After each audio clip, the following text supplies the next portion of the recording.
Broadcasting live from the Business RadioX studios in Atlanta, Georgia, it's time for GWBC Radio's Open for Business.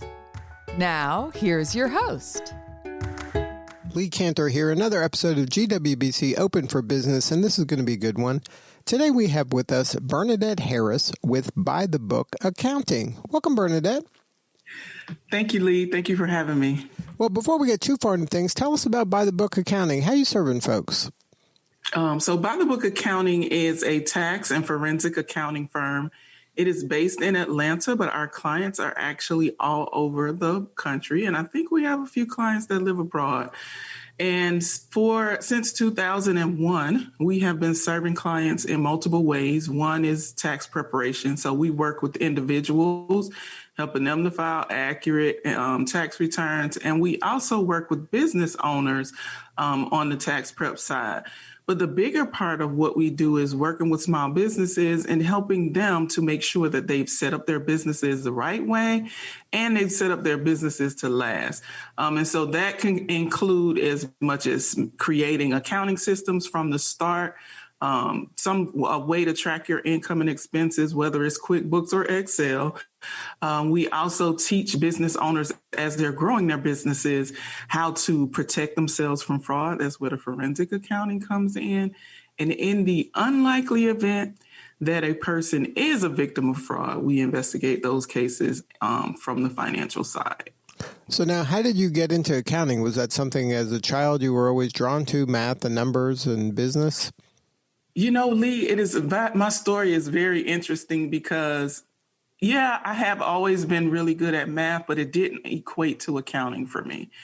So when I went to college as an education major. I thought, since I am good at math, maybe I will teach math. And I took one education class and I thought, I don't know if this is going to be the right path for me.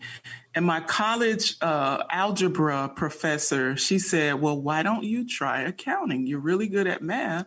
Why don't you try accounting? I had never thought about it because I'm a first generation college student. And so I said, okay. And the next semester I took accounting and fell in love. And so here we are.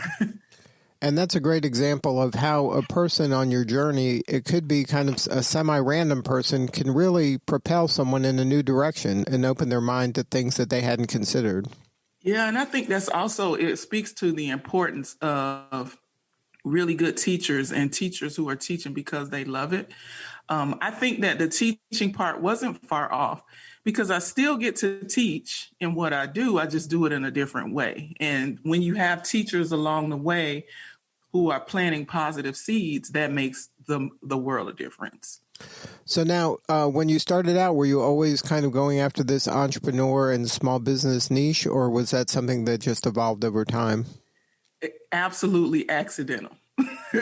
Absolutely accidental. I never thought that I was brave enough to be an entrepreneur. I never thought that it was just never on my mind because to me, entrepreneurship seemed like not real. You know, most of the entrepreneurs that I knew were people who were kind of hustling and not really making a lot of money. So I just thought success looked like going to work for a job, that same job for 30 years, like my mom did, and retiring. So entrepreneurship fell into my lap.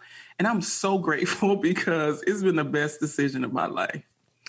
So what kind of was the impetus of kind of opening your mind to this entrepreneur path and really embracing it and kind of leaning into it? Because you're not only doing accounting, you have books, you have a podcast, you have a blog, you teach courses, like you're just kind of have a whole boutique industry around you and your knowledge. So how did you kind of expand the mindset of, hey, I'm an accountant or I'm going to get a job to, look, I can do lots of things and I can help lots of people in different ways, kind of using the same base of knowledge? So it started out very innocently. My cousin, a long time ago, this was probably about over 20 years ago, she had a Mary Kay party, and she asked, us to come because she had just started as a Mary Kay rep. And when you do what you do when you're family, you support your family. So I showed up along with a lot of my other cousins, and we had a great time at this party. But one of the things that caught my eye, because I was never like a really heavy makeup wearer, so I learned some new techniques. I learned some things about skincare. But when the person who presented, who recruited her, she was a director in Mary Kay, and she was the director that was driving the pink Cadillac. So she was like that top person in Mary Kay. And she started talking about the business opportunity. And I had never thought about it. It was never on my radar. And she piqued my interest. I thought, oh my gosh, this class was so much fun. I could totally see myself doing this. So I didn't join right away, but probably about 18 months later, I joined Mary Kay. I had a blast. I made a lot of money, sold a lot of makeup, met a lot of people, and just empowered a lot of women because there were women who wanted to wear makeup, didn't know how. There were women who wore makeup and didn't know how. And then there were just people who just wanted to support me. And so it was a very fun journey. And that was my introduction to entrepreneurship. But being where I am now in By the Book Accounting, this is my true calling. This is where I'm supposed to be. And Mary Kay and the few other things that I did before By the Book Accounting were just the stepping stones to get me there. Because being in entrepreneurship and being in By the Book Accounting has allowed me to impact the most people and allow my impact to be the greatest. And that's how I know I'm where I'm supposed to be. So now when you're working with entrepreneurs yourself right now and mentoring them and kind of role modeling how to be a successful entrepreneur, are you seeing kind of the same mistakes entrepreneurs are making, that they're not setting themselves up for success, or maybe they're good at what they do, but they don't know how to kind of build a business around what they're doing? That is absolutely what I see. And Lee, that is why I wrote my first book, because I said, well, I keep getting these clients that come in and they're all making the same mistakes. So maybe if I write a book and tell them how to set up their businesses the right way and the things that they need to have in place, maybe they'll stop making these mistakes. And so that's how I entered into becoming an author, because I thought this will be a way for me to take my base of knowledge and be able to help more people. Because there's only so many people that you and I can talk to in a day, right? If you have a workshop, there are only so many people who can come to the workshop. But something like a book can just really make an impact when you don't even think about it. When you're asleep, your book can be making an impact. And so that's how I became an author, just because I was trying to help people, even more people. And we still come back to me being that teacher, just not in the traditional way. So now how much of your time is spent kind of educating and motivating and inspiring folks, and how much is actually doing accounting nowadays? Is your time kind of split between the two? Somewhat. And you know what, Lee, one of the things that I realized is this year after the pandemic, and I realized that even though I spend a lot of time educating small businesses, I'm not doing enough. And I need to do more, because the pandemic opened our eyes, and I say it lifted the skirts of a lot of businesses to show the inadequacies of those businesses. When I saw that there were businesses who weren't able to qualify for PPP funding, businesses who weren't able to qualify for EIDL, and unfortunately, businesses that are essentially closed now, it makes me realize that I still have a lot more work to do as it relates to educating small businesses. And just, I don't know. I mean, I know it's not my job alone, but I am just determined to do as much as I can to help businesses stay in business. So my tagline is keeping small business in business, because small business is important. Small business changed my life. And I just want that for everyone else. Yeah, I agree wholeheartedly. I think small and mid-sized business, they're the lifeblood of communities, and they're kind of the unsung heroes because they're doing a lot of the heavy lifting, and they're hiring folks, and they're supporting community things that people just take for granted, and you're going to miss them when they're gone, that's for sure. Absolutely. You know, there's a statistic that I read that said that 47.5% of U.S. workers work for a small business. And so, you know, no, it's not the mom and pop store on the corner, but like you said, those medium-sized businesses but a small business is anything under 100 employees. 100 employees is a lot of people. Yeah, the government definition of a small business and what you have in your head of a small business are not the same. Yeah. So I try to help. I'm helping small business. So if it's 1 employees or 100 employees, those are the people who have my heart. Now, any advice for them? Like right now, they're in. A lot of them are struggling, and a lot of them are kind of having a hard time with the pandemic impacting their business. Is there some low-hanging fruit, maybe something you can share that's a place to start to help them kind of weather the storm? So one of the things that I've realized is how important it is for small business owners to have a relationship with an accountant, because many of them they're really smart. You know, I do my own taxes. I keep my own books, and, you know, I kind of do it. And maybe you know how to do TurboTax. Maybe you know how to do QuickBooks. But I think that when we get to the point where we're doing too much DIY, we miss out on the relational things that, like you said, that low-hanging fruit that someone who does this as a profession is able to see. And the $500 that you save every year, what did you miss out on as a result of it? And so those businesses that are struggling, I would definitely say it is really important to have a relationship with an accountant. And having a relationship with an accountant doesn't necessarily mean that this accountant is a line item on your monthly budget. It may be just, you know, I have clients who just pop in and they just schedule a consultation when they need help or guidance. And that may cost them a couple $100 a year, as opposed to not having that guidance and making the mistakes and having to come to me later to fix it. So we always know it's a lot easier to plug a pinhole than it is to, you know, to replace the whole roof.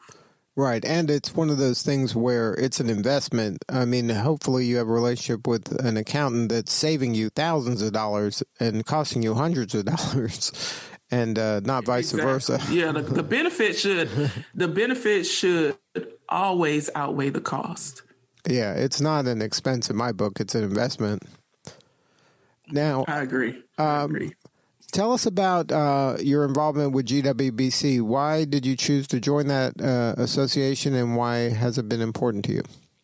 Well, GWBC has been really important to me because multiple things.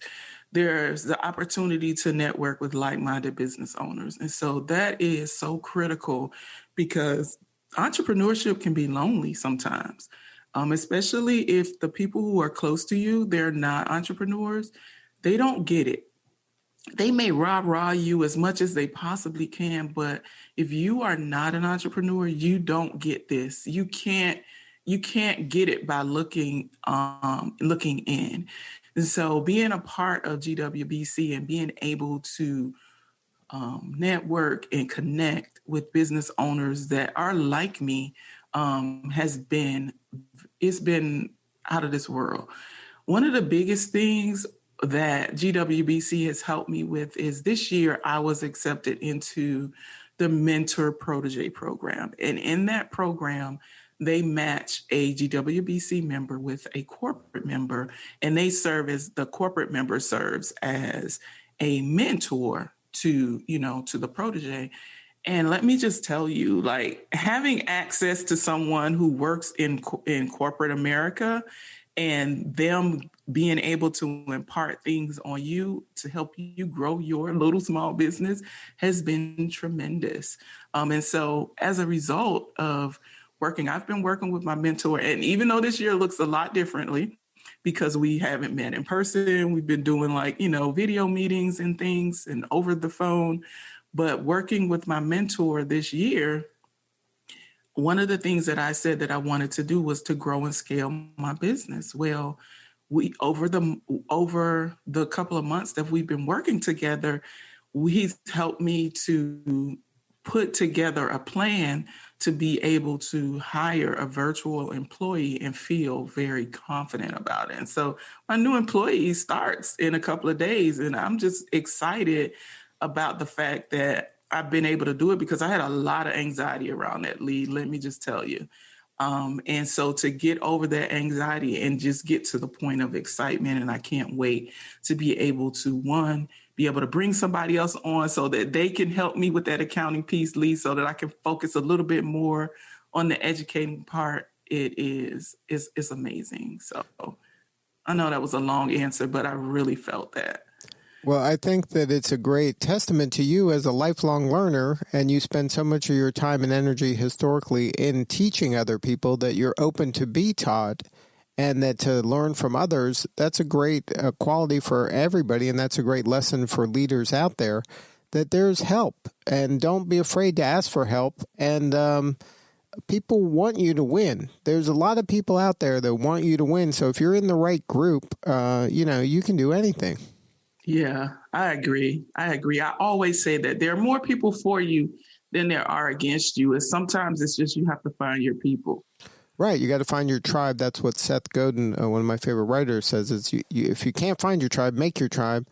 And just when you're around people that are supportive and are celebrating your work, it gives you a lot of confidence and resources to really take your business to the next level.